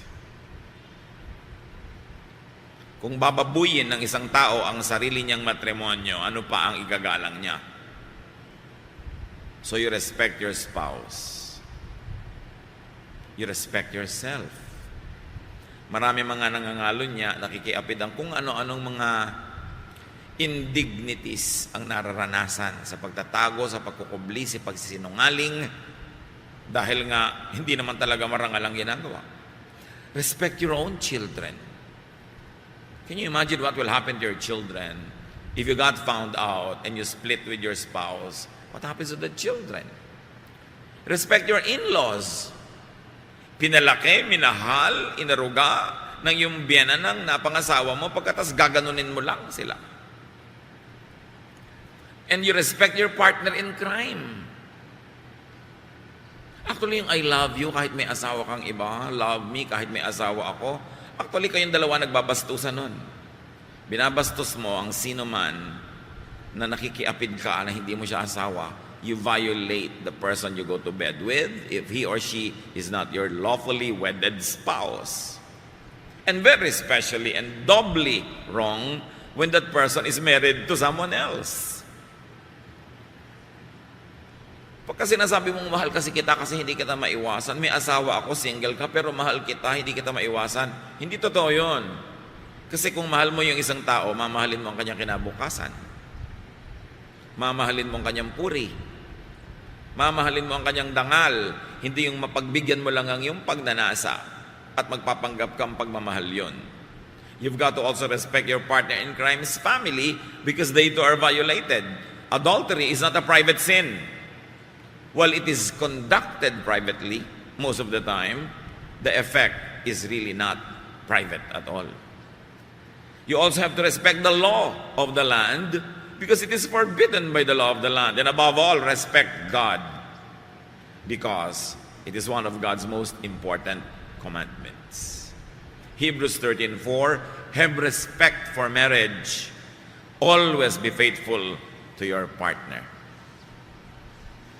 Kaya kailangan napaka-faithful natin sa ating partner. Avoid unfaithfulness. How do you do that? Want what you got. Kailangan kung sino yung napunta na sa'yo, napakasalan mo, pinakasalan mo, ibigin mo na yun. Hanapin mo na lahat ng katangian nun, patawarin ang mga kakulangan, punuan mo ng iyong mga sariling, pampuno ang kakulangan niya. Discover the great wealth that is in your spouse. Teach yourself to be happy with your own husband or with your own wife. Pag meron kang discontentment, unhappiness, patayin mo yun. Kasi kung hindi, yun ang mananaig, ikaw ang papatayin nun. Pag nagkaroon ka ng paghanga, pagnanais, pagnanasa sa asawa ng iba o sa hindi mo asawa, tigilan mo. Kasi pag in-entertain mo ng in-entertain yan, lalaki ng lalaki, parang puno, dinidilig, binilagyan ng pataba, hindi siya natural, mamumunga. At anong bunga niyan? Pagkakasala. Proverbs 5:18, be happy with your wife, with the wife you married when you were young. So kahit hanggang tumanda ka na, be happy with the wife you married when you were young. Be happy with the husband you married when you were young. Teach, train, and if you need to do so, retrain yourself to always love your spouse. Satisfy your partner and yourself within your marriage. Satisfy each other spiritually, socially, emotionally, and very crucially, physically. Ang tao ay nilikha ng Diyos na sexual beings, kaya may kasal, may matrimonyo. 1 Corinthians 7:8-9. Here is my advice for people who have never been married and for widows. You should stay single just as I am. Yun ay opinion ni Paul, hindi yung doktrina. Opinion lang. But if you don't have enough self-control, eto na ngayon ang doctrine, then go ahead and get married. After all, it is better to marry than to burn with desire. Sabi ni Paul, sa dami ng problema sa mundo, mas mabuti pa nga, katulad ko na lang kayo, single forever. Pero sabi niya ganun, kung naglalagablab kayo sa pagnanasa, mag-asawa kayo para hindi kayo magkasala. Mabuti naman mag-asawa kaysa sa mag-apoy kayo, diba? Sa mga pagnanasa na hindi nyo malaman kung kanino ibabaling. So in marriage, it is perfectly all right to burn with desire and to be passionate. Basta yung kabiyak mo ang object. Ito ang point. Kaya ka nga binigyan na ng Diyos ng asawa para doon mo na ibunton ang lahat ng lagnat, sinat at tipos mo sa buhay. Lahat ng pagnanasa, pagkagusto, lahat ng mga kati sa buhay, doon mo na kamutin sa loob ng marriage. Kaya ka may asawa. It is perfectly honorable. It is not an embarrassing thing to discuss. What is embarrassing is what the world now is glamorized, having an affair. Dapat lahat yan nagaganap. Kaya naman sa mag-asawa na, huwag na kayong masyadong maarte. Lalo pag na-born again at nagbasa ng Bible, kung ano-ano mga pinagtatanong, Pastor, pwede po kaming magganito mag-asawa. Pwede. Bahala kayo hanggang magkahulog-hulog kayo ng bintana. Kasi kasal naman kayo. Sa harap ng Diyos, sa harap ng langit. Anong tatanong-tanong pa kayo? Religiosity is meant to beautify your life, not to take away the pleasures that are allowed in marriage. Kaya kung mas may asawa kayo, tapos kayo ay nagbabasa ng Biblia, committed to the Lord, mas passionate kayo dapat. Diba? Mas expressive, mas romantic. Don't let your spirituality spoil the beauty allowed within marriage. In marriage, sex is a sacred ministry. Yan ang tinatawag na talagang pwede kayo maging comfort woman o comfort man. That is honorable. 1 Corinthians 7:5. So don't refuse sex to each other unless you agree not to have sex for a little while in order to spend time in prayer. Then Satan won't be able to tempt you because of your lack of self-control. Yan ang ganda ng contemporary English version. It calls sex, sex. Period. And what is embarrassing about that, so long as it is done in the proper forum? You should not blush when you see these words or hear these words. But what is important is, 1 Corinthians 7:5 says, it is your duty to make yourself available to your spouse. Huwag mo daw tatanggihan ang iyong asawa. Pwede mo lang tanggihan sa isang maikling panahon na pareho kayo nagkasundo, no, sige, abstain muna tayo dahil magpe-prayer and fasting tayo.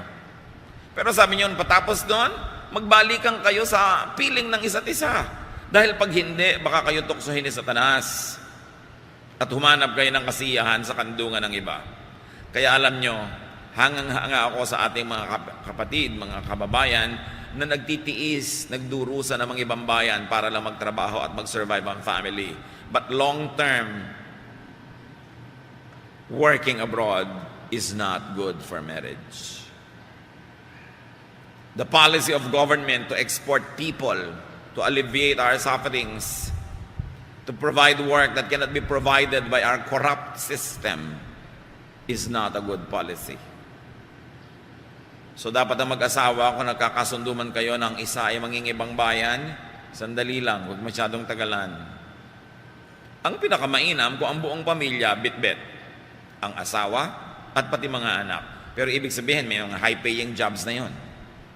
Gaano karaming mag-asawa ang nakikita lang once a year or once in 2 years? At kung ang asawa may nagpunta sa Japan at naging bilog o overstaying, 15 taon walang uwian. Para lang sa pamilya. Can you imagine yung mga pagdurusang dinaranas sa mga mag-asawa? Paano ngayon? Lalong-lalo kung kayo mga kabataan pa at mabilis magsiklab ang mga nag-aapoy ng mga pagnanasa. Saan mo ngayon ibubunton? Yan ang hindi na ifa-factor ng gobyerno natin sa kanyang policy to export people. We pay a very high social cost, not to mention a very high moral cost, when husband and wives are not able to be in one bed every night together. But going back to the teachings of 1 Corinthians 7:5, get satisfaction from your own partner. At ito idiin ninyo sa inyong mga isip, mga kapatid. Kung magkakasundo kayong mag-asawa ng isa'y lalayo mangingibang bayan para magtrabaho for the sake of the family, magsasakripisyo, kasama sa sakripisyo that you will abstain from any passionate experience. Pwede bang may magtatanong sa akin, Pastor, pwede po bang mag-cyber romance kami mag-asawa? Sabi ko, sige, gawin nyo, mabuti niya kaysa wala. O kaya mabuti na yan kaysa gawin pa sa iba. Kailangan you get satisfaction from your own partner. And when you go away, when you cannot be together because one works in a faraway place, it is understood, it is an unwritten contract that both of you will abstain. Para yan yung prolonged prayer and fasting. Because you pray for each other and fast in terms of physical love. Because that's part of the sacrifice. Mga misis na naiwan dito sa Pilipinas, hindi nyo pwede sabihin, naiinip kasi ako. Magdasal ka. Maglingkod ka sa Diyos. Sumama ka lagi sa biyanan mo, suklayan mo siya, i-manicure mo. Anong inip-inip? Umalis ang asawa mo para maghirap, para magtrabaho. Mamatay ka man sa inip. Di mamatay ka. Pero hindi ka dapat makikikalo niya para lang malibang. Tapos nalilibang-libang, mamaya nahuhulog na yung loob. Yung padala sa'yo na sweldo ng asawa mo, kaparte na, si kumpare. Aba, napakalaking kahihiyan yan. Sobrang immoral. Sabi mo sa katabi mo, immoral. Masama. Demonic.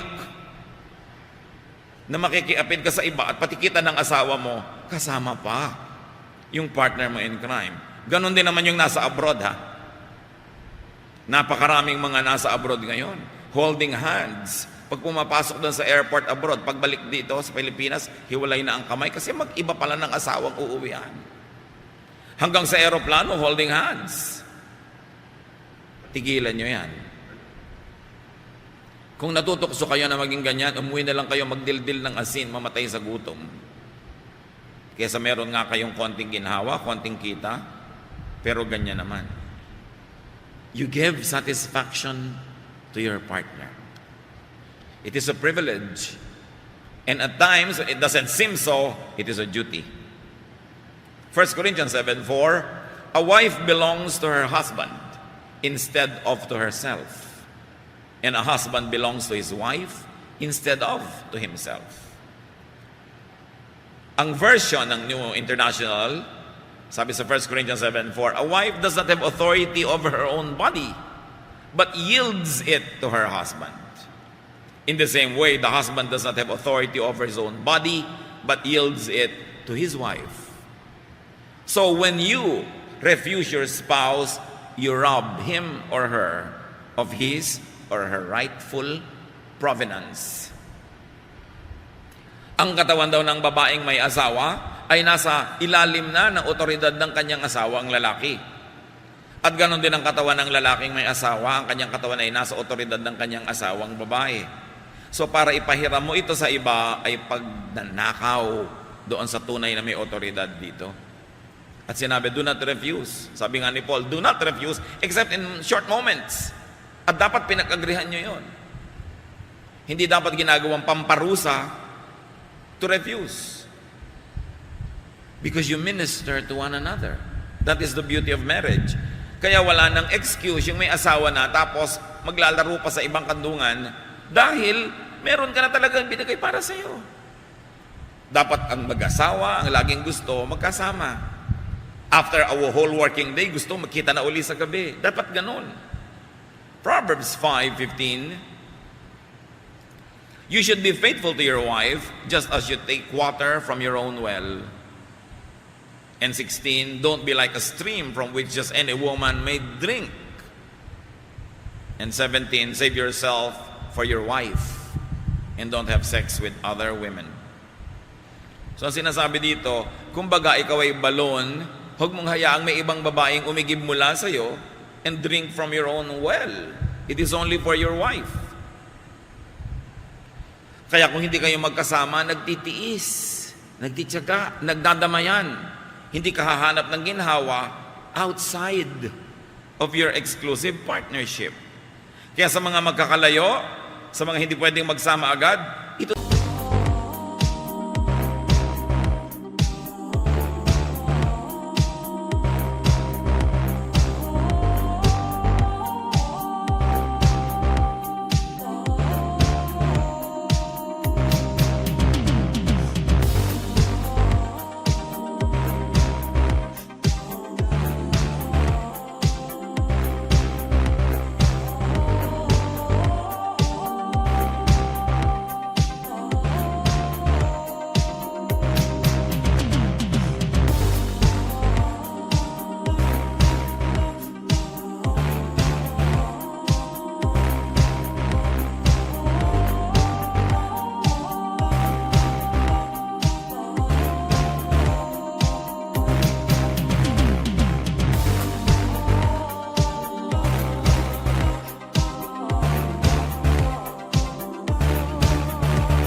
dapat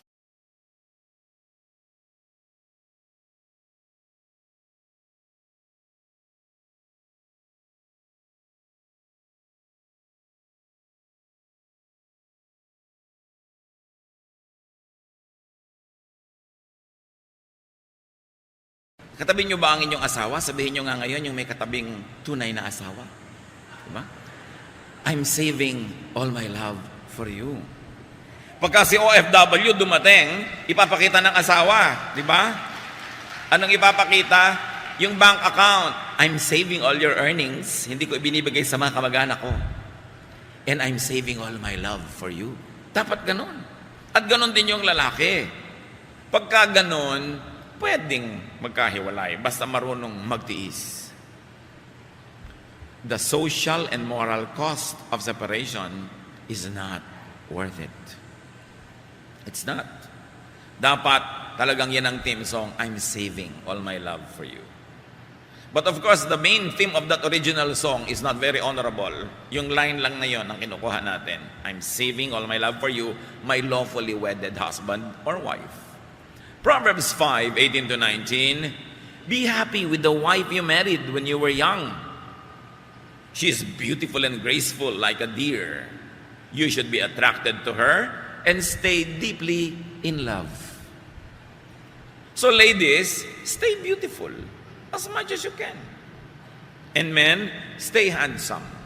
Tulungan nyo naman yung asawa nyo na patuloy kayong pagnasaan. Hindi yung kayo iwasan, yung pag nakikita kayo pa nakakapagod dito, ay trabaho ito, ay mabaho ang paa, di ba? Ay hindi naghilamos. You stay pretty, you stay handsome for your spouse, para ganahan siya. Men, help them stay beautiful. Pag daw may babaeng pumapangit, 90% of the time, asawa ang dahilan. Nasa alaga yan. Malakas magpapangit yung pagseselos, pag-aalala, pagdududa. Next to walang budget. Okay?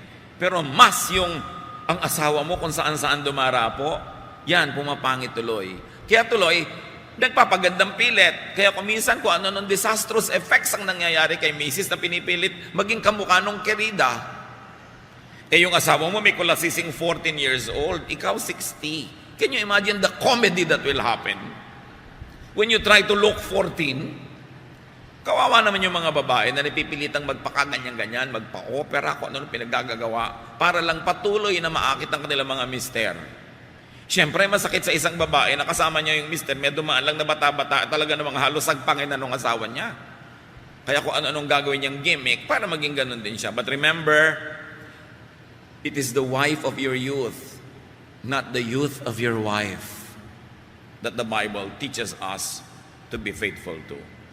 Proverbs 5:20, don't go crazy over a woman who is unfaithful to her own husband.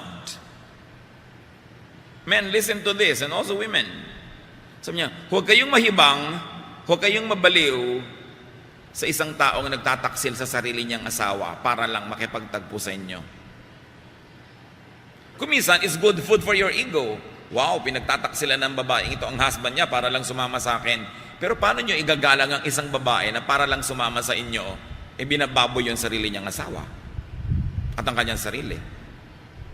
Paano mo rin igagalang yung lalaking ganon? Meron pa mga nagtatanong sa akin sa Facebook, meron po akong boyfriend, nahulog na yung loob ko, kaya lang hulog na yung loob ko nung nalaman kong may asawa. Tapos, sabi po niya, ilihim namin sa asawa niya ang aming relasyon. Sabi ko, gaga ka ba? Ang ganda-ganda mong tao, ang husay-husay mo, isa ka lang lihim. Women, don't permit yourself to become just one man's secret. Magpakatalino kayo. If a relationship has to be a secret, you have no part being in it. You should not be in a secret relationship. You should be in a respectful, dignified relationship. Kung ililihim lang kayo, tapos ang Valentine date nyo, February 1, ang layo pa, bakit kayo papayag? You are entitled to a better treatment. Nahulog na pong loob ko. Damputin mo yung loob mo. And walk away. Hulog-hulog ng loob. Napakadali naman kasing mahulog ng loob ng mga Pilipina. Matextan lang ng 3 beses na kumain ka na ba? In love na. Kailangan hindi hinuhulog yung loob hanggang hindi ka nag-iimbestiga, hindi mo nalalaman na pwede rin pala siyang buong-buong mahulog sa'yo. Don't be one man's secret. Or a woman's secret. It's not the way to live your life. Isang beses ka lang mabuhay sa mundo.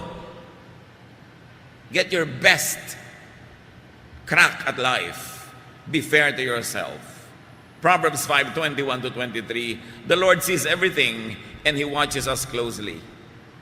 Sinners are trapped and caught by their own evil deeds. They get lost and die because of their foolishness and lack of self-control. So sa mga non-couples, anong relevance nito sa inyo? Family members, get out of the way. Huwag kayong maging sagabal para magmahala ng mag-asawa, para sila mag-romance, para sila maging sweetie-sweetie, lovey-dovey. Mga children, huwag kayong matulog sa kwarto ng inyong mga magulang. Kahit doon lang may aircon, magtiyaga kayo sa electric fan. Mga nanay, sino mga nanay? May see your hands? Pakiting taas. Ayan.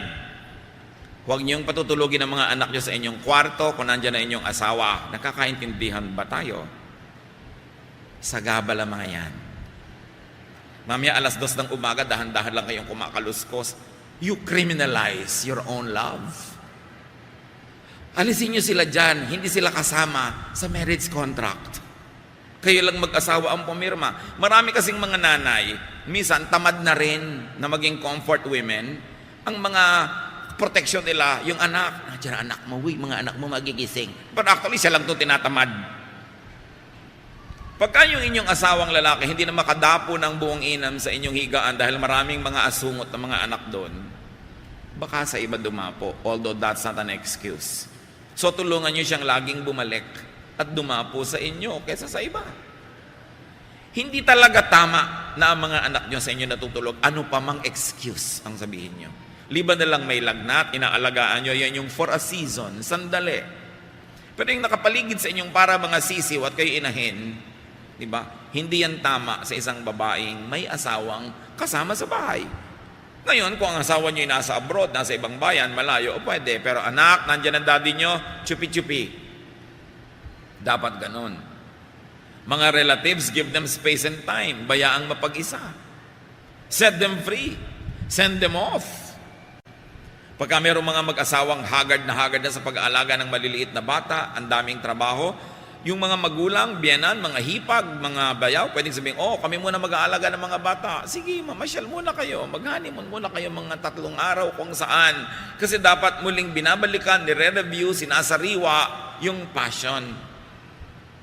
It is dangerous when people don't feel passionate anymore because they're too tired. So help the couple find pleasure and satisfaction in each other. And especially in-laws, do not separate a couple. Marami mga dumadaing sa akin, ang pakiramdam daw nila, yung biyena nila, pinaglalayo silang mag-asawa. Lalo't kung yung asawa kumikita abroad, gusto daw nung biyenan, siya na lang ang tumanggap ng mga remittance. Sinisiraan yung manugang at laging pinag-aaway yung mag-asawa. Bagamat ang counsel ko, mag-ingat-ingat ka rin na manugang. Baka naman meron talagang nakikita sa iyo yung biyenan mo na hindi maganda. So pareho kayong mag-check, no? Yung biyanan, checkin ang sarili. Yung manugang, checkin din ang sarili. Dahil baka pareho kayong may pagkukulang o mga pananagutan na dapat ituwid. But the rule is, do not separate a couple. Pag may awayan, itulak sila pabalik sa isa't isa. Hindi yung kukonsentihin mo, dito ka na lang sa amin, huwag ka nang bumalik sa kanila. That is not a godly counsel. Unless yung asawa niya, kriminal, yung talagang binubuhusan siya ng kumukulong tubig, pinaplansya siya, number 3 pa naman yung setting ng plansya, sinasaksak siya, tinutulak siya sa hagdan, then that's a different story when the life or well-being of the person is in danger. Pero dapat, kung wala yung mga ganong dangerous elements, lagi ang counsel natin, magbalikan kayo. Go back to each other. So sa mga may asawa, be faithful to your spouse. And help your spouse be faithful to you. Inspire your spouse. And be faithful yourself. Be attractive. Continue to be interesting. Sa mga hindi sila yung may asawa, help the couples around you, especially your family, to be faithful. Pray for them. Encourage, assist, support them to be faithful. Hindi yung mga biyanan, pagka nila yung lalaki, at alam nilang yung lalaking anak nila ay gumagawa ng kung ano-ano mga kaliwas-wasan, kinukonsinte. No. Isa lang ang batas ng Diyos sa babae at sa lalaki. Parehong kinamumuhian ng Diyos ang pagtataksil. So do not tolerate infidelity. Kapatid ka ni kuya na nagkakaroon ng unfaithfulness, do what you can to minister to your kuya at hindi ka magbulag-bulagan o hindi ka maging tulay pa or accessory to the crime. Psalm 1:1, God blesses those people who refuse evil advice and won't follow sinners or join in sneering God. So dapat hindi tayo ang pagmula ng evil advice. Hindi tayo dapat ang maging konsentidor. Lahat tayo may pananagutan para ang pagiging mag-asawa ng isang couple manatiling banal, matibay, at kalugod-lugod. Hindi man kayo yung asawa, may pananagutan tayo dahil tayo may pananagutan sa isa't isa. Suriin niyo po kami aming Diyos. Sa mga mag-asawa, patuloy niyong paalingaw-ngawin ang mga salita niyo, Panginoon, na di nagbabago. Patuloy niyong sariwain sa amin ang pagkamuhi ninyo sa pangangalo niya at pakikiapid. Turuan niyo kaming kamuhian ang kinamumuhian niyo. Sundin ang iniuutos niyo at malugod kami sa iyong kabutihan at kaayusan. Sa mga hindi naman sangkot sa mag-asawang maaaring magkaroon ng problema, turuan niyo kami maging blessing sa kanila. Hindi curse. Hindi mga konsentidor, kundi nagtutuwid at nagbibigay ng puwang sa mag-asawa para lalong gumanda ang kanilang samahan. Doon sa mga tao, Panginoon, that fall in the cracks. Those that fell into very, very horrible marriages. Those that have fallen for married people or married who have fallen for other people. Lalo kayong magparamdam sa amin, Panginoon. Lalo niyong ipadama ang inyong pagmamahal, ang inyong pag-unawa, pagpapatawad kung kailangan. Subalit turuan niyo kaming ituwid ang aming mga buhay. Sa mga sobrang naging komportable na sa pamumuhay sa kasalanan, muli mo kaming pukawin. Gisingin mo ang aming kabanalan na maaaring nakatulog na dahil pinatulog namin at ayaw namin pakinggan. Ibalik mo ang init ng aming pag-ibig sa iyo, Diyos. Turuan mo kaming ituwid ang aming mga buhay, maging instrumento kami sa katuwiran ng buhay ng iba. At sa mga mag-asawa, Panginoon, na hindi ito pinoproblema, that those have been specially blessed with very faithful spouses. Sa mga mag-asawa, Panginoon, na patuloy na interesado, nagmamahal at maalab ang pag-ibig sa isa't isa, salamat po. Turuan mo ang mga mag-asawang ito na magpasalamat sa iyo ng lubos at sila naman maging instrumento para mabless ninyo ibang mag-asawang gumugulo ang buhay. Ang nais mo para sa amin ay kaayusan, kapayapaan, kabanalan. Turuan mo kaming sundin ang iyong mga utos para ang iyong mga pangako matupad sa aming buhay. Pagbulay-bulayan natin sumandali ang ating mga sinariwang mga salita mula sa Biblia. I-apply sa ating buhay at turuan ang ating mga sarili kung paano tayo magmi-minister sa mga may asawa. Lalo't kung kayo yung may asawa. Father, in silence, continue to inspire us. Give us practical wisdom so that all this may be applied in our lives. And we can be blessings either to our spouses or to couples that we can minister to. Sumandali tayong makinig sa mga bulong ng Espiritu ng Diyos.